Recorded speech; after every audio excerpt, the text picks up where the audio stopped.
Assalamualaikum warahmatullahi wabarakatuh. Selamat pagi anak-anak.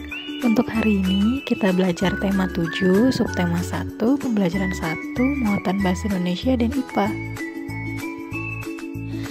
Nah, selanjutnya ada teks, silahkan dibaca.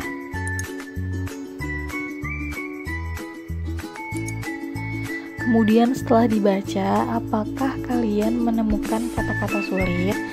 Jika ada, tulislah dalam bentuk tabel. Nah, jadi setelah kalian membaca, ketika kalian menemukan kata-kata yang sulit, yang kalian tidak tahu maknanya apa, kalian silahkan tulis dalam bentuk tabel, kemudian cari makna dari kata tersebut. Ini bentuk tabelnya ya. Contohnya, kalian tidak tahu nih arti dari Bhinneka Tunggal Ika. Kalian tulis pada tabel tersebut, kemudian kalian cari makna dari Bhinneka Tunggal Ika itu apa. Begitupun dengan kalimat-kalimat yang lain yang kalian temukan dan kalian anggap sulit, silahkan ditulis di tabel, kemudian kalian cari maknanya, boleh dari sumber apapun.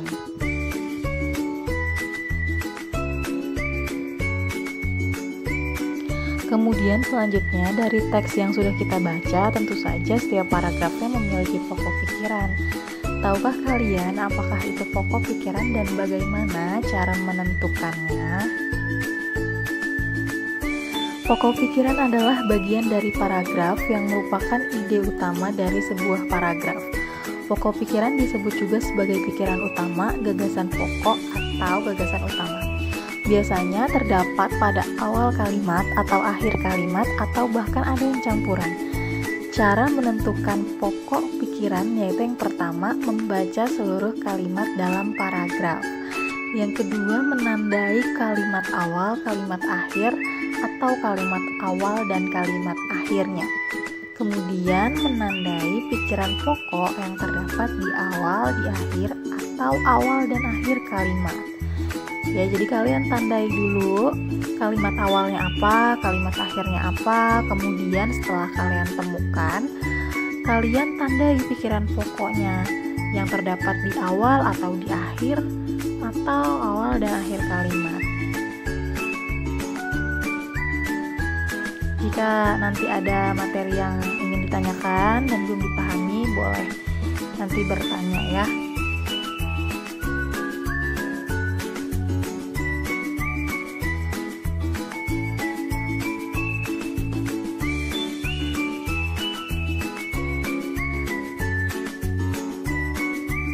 Nah, kemudian ada jenis pokok pikiran. Yang pertama, gagasan deduktif, yaitu keadaan dari umum ke khusus. Jadi pembahasan dari umum ke khusus. Yang kedua, gagasan induktif, dari keadaan khusus ke umum. Kemudian yang ketiga ada campuran.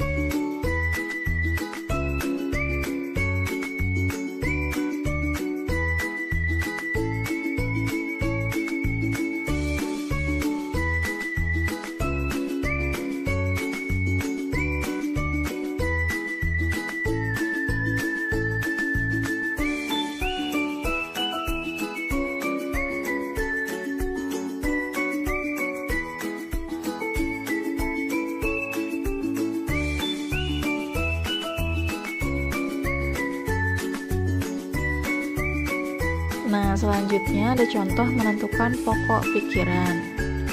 Contoh yang pertama, di sini terdapat satu paragraf, silahkan dibaca. Kemudian untuk pokok pikiran pada paragraf ini yaitu sepak bola merupakan olahraga yang paling populer di dunia.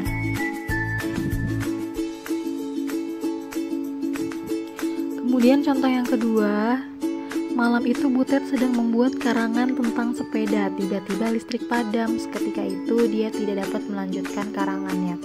Dia melangkah pelan menuju tempat lilin, tetapi benda itu sulit dicari karena gelap. Maka pikiran pokok dari paragraf ini adalah listrik padam.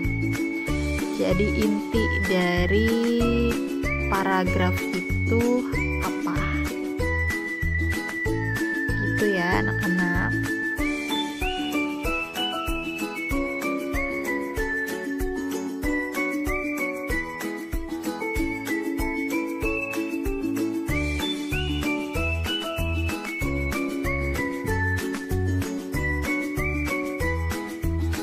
Nah, selanjutnya kita masuk ke muatan IPA.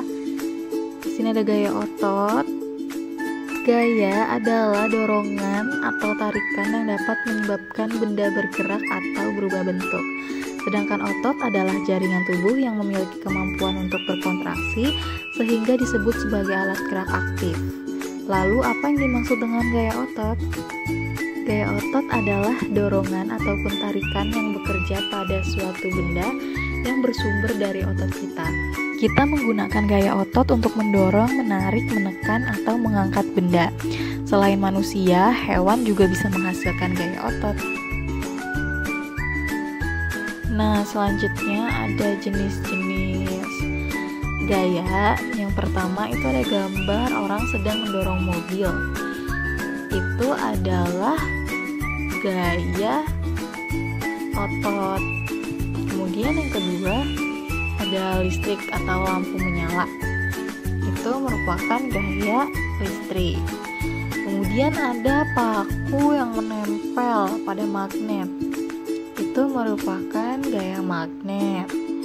Kemudian ada buah yang jatuh dari pohonnya. Itu merupakan gaya gravitasi. Dan yang terakhir ada anak sedang mendorong kursi. Itu merupakan gaya gesek.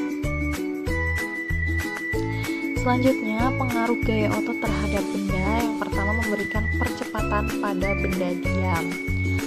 Nah, gaya otot ini dapat memberikan percepatan pada benda yang diam.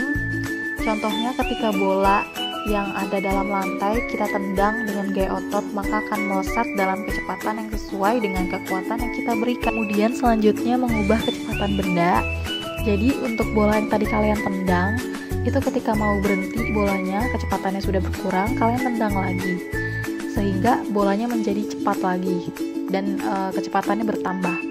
Itu merupakan penjelasan dari mengubah kecepatan benda. Kemudian menghentikan percepatan benda ketika bola yang tadi sudah ditendang ditangkap dengan tangan kiper. Nah, ini contoh sederhana dalam menghentikan gerak benda. Kemudian ada mengubah arah gerak benda, yaitu bola yang tadi telah ditangkap dilemparkan kembali oleh kiper ke tengah lapangan dengan kecepatan yang tinggi. Kemudian bola tersebut dihadang oleh lawan, menyebabkan arah bola tersebut berbalik ke arah kiper. Nah, yang terakhir mengubah bentuk benda itu ketika contohnya kalian menarik kertas hingga robek. Jadi di situ terdapat gaya otot. Kemudian kegiatan di sekitar kita yang menggunakan gaya otot itu contohnya lomba tarik tambang. Dua tim yang bertanding sama-sama menggunakan gaya otot untuk menarik. Kemudian sapi menarik pedati, itu sapi menggunakan gaya otot untuk menarik pedati berisi barang. Kemudian ibu menggendong adik, itu menggunakan gaya otot untuk mengangkat tubuh adik. Kemudian membuat gerabah, itu pengrajin gerabah menggunakan gaya otot untuk membentuk pola gerabah. Nah, untuk pembelajaran hari ini sudah selesai. Cukup sekian materi yang ibu berikan.